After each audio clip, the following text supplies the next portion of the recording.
அன்பார்ந்த நேயர்களுக்கு வணக்கம். இப்பொழுது துர்க்கை அம்மனை துதித்து உங்களுக்கு ஒரு பதிவு போட போகிறேன். என்ன பதிவு? அதாவது வாழ்க்கையை புரட்டி போடும் பித்ருதோஷம். ஆம், ஜாதகத்திலே பல தோஷங்கள் உண்டு, அவற்றை எல்லாம் சரி செய்யலாம்.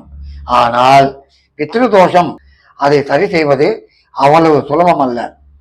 எப்படி பார்த்தால், உங்களுடைய லக்னத்திலே, அதாவது 9வது ஸ்தானம் பித்ருஸ்தானம், அந்த பித்ருஸ்தானத்திலே 6, 8, 12 கூடியவன் குரு பார்வை இல்லாமல் இருந்தாலும் பித்ருதோஷம்.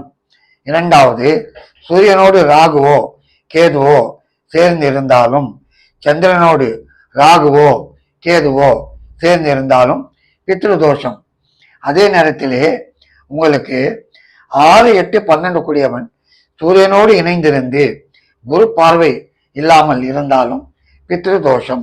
சரி, இந்த பித்ருதோஷத்தால் என்ன நடக்கும் என்றால், பரம்பரையாக உங்களுக்கு வாழ்க்கையில் பிரச்சனைகள் வந்து கொண்டே இருக்கும். ஆம், ஒன்றுமே புரியாது, ஏன் இப்படி இருக்கிறது என்று பார்த்தால், முக்கியமாக அங்கு பித்ருதோஷம் இருக்கும். முக்கியமாக சூரியன் பித்ரு சம்பந்தப்பட்டவன், அவன் சரியாக இருக்க வேண்டும்.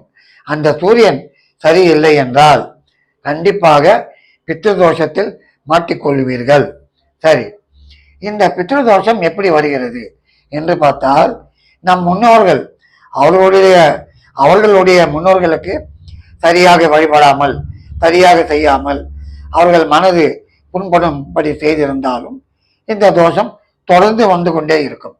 சரி, பழைய கடனை விடையா, அவர்கள் வாங்கினார்கள், அவர்கள் கொடுக்கவில்லை, நான் என்ன செய்ய வேண்டும், என் கடன் எப்படி தீர்ப்பது என்று பார்த்தால், உங்களுக்கு தாய் தந்தை நன்றாக செய்து அவர்களால் நீங்கள் முன்னுக்கு வந்திருந்தாலும், அவர்களால் முடிந்தவரை உங்களுக்கு நன்மை செய்திருந்தாலும் அவர்களை நீங்கள் காக்க வேண்டும். அவர்கள் உடல்நிலை இல்லாத நேரத்திலே நீங்கள் கண்டிப்பாக காக்க வேண்டும். ஏனென்றால் உங்களை அவர்கள் எப்படி காத்திருப்பார்கள், உங்களை எப்படி காப்பாற்றியிருப்பார்கள், அது முக்கியம். அதை மட்டும் பண்ணல, உங்களுக்கு வாழ்க்கை கொடுத்தவர்கள், அதாவது தாய் தந்தையை விட உங்களுக்கு வாழ்க்கை கொடுத்தவர்கள், உங்களுடைய உடன் பிறந்தவர்களோ அல்லது உங்களுக்கு நண்பர்களோ இருந்தாலும் அதுவும் பித்ருதோஷத்தில் அறிகுறியாக வந்துவிடும்.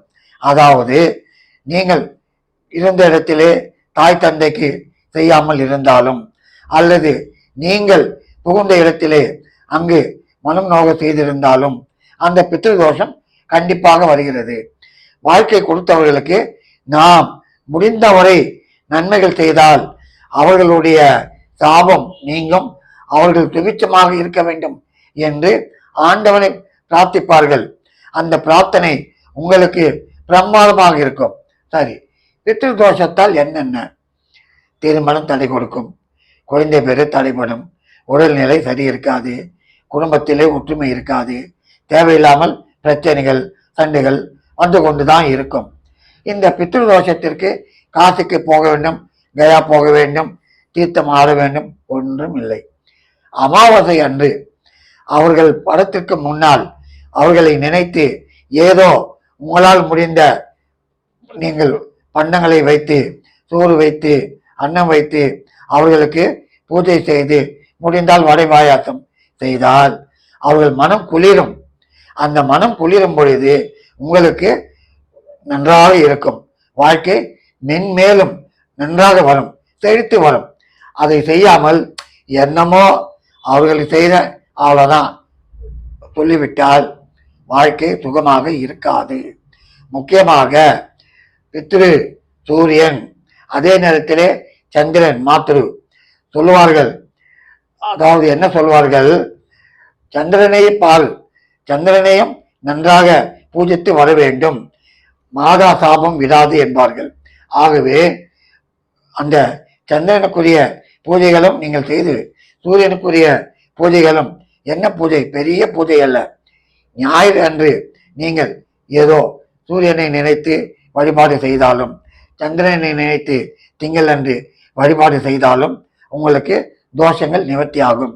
அது மட்டுமல்ல, கன்னி பெண்களுக்கு அவர்களுக்கு ஏதாவது உடை கொடுங்கள், அவர்களுக்கு திருமணத்திற்கு முடிந்தவரை பண உதவி கொடுங்கள்.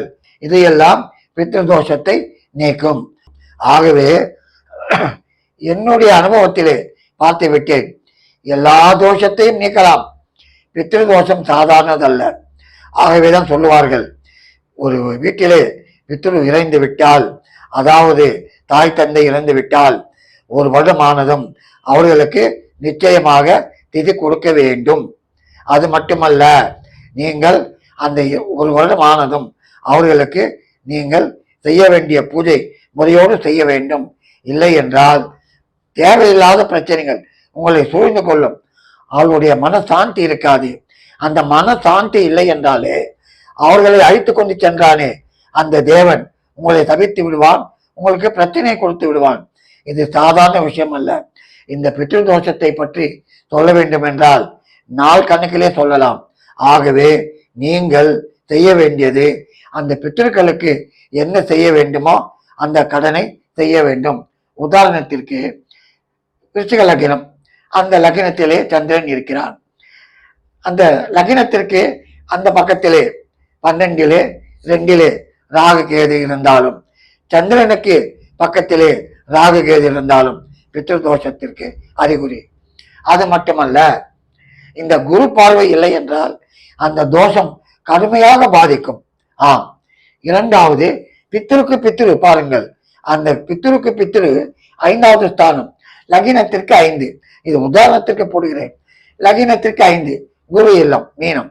அந்த குரு நீச்சம் பெற்றிருந்தாலும் பித்ருக்கு பித்ரு, அதாவது உங்களுடைய தாத்தாவிற்கு உங்களுடைய அப்பா சரியாக செய்திருக்க மாட்டார். அந்த தோஷம் தொடர்ந்து வந்து கொண்டிருக்கும்.